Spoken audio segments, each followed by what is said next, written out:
আবার লটারির কথাটা বলছি, আমরা কিন্তু দেখে থাকবেন, আমরা কিন্তু কোনো ভিডিওতেই লটারিকে প্রমোট করি না, কারণ লটারি হচ্ছে একটা জুয়া, জুয়া। যেখানে আপনার কিন্তু টাকাটা নষ্ট হয়। বিশেষ করে গরিব মানুষ লটারি হ্যাঁ। কাটেন, দেখুন 100টা লটারি যদি আপনার খেলা হয়, ঠিক আছে, তার মধ্যে দেখা গেল যে 80টা লটারি খেলার পুরস্কার সেটিং অন্যজনকে দেওয়া হয় বা এগুলো কোম্পানি পুরস্কার দেবে না, তাহলে মাত্র 20% লটারি যারা মানে পাওয়ার সম্ভাবনা। তাই গরিব মানুষ অনেক বঞ্চিত হয় লটারি থেকে। হয়তো আপনি যে লটারিটা কেটেছেন তার ফার্স্ট পুরস্কারটা তিনি দেবেন না, সেই কোম্পানি অন্য জায়গায় বিক্রি করে দিলেন বা অন্যভাবে সেটিং হয়ে গেল। বা বর্তমান যুগে তো বুঝতে পারছেন কত দুর্নীতি, চাকরি নিয়ে কত রকম কত কিছু হচ্ছে।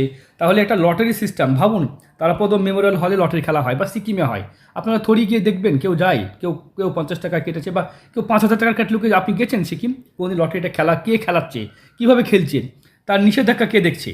তো এগুলো নিয়ে আলোচনা করতে গেলে অনেক বিতর্ক জড়াবো, তাই আমরা লটারি কাটতে বারণ করব। তবে যদি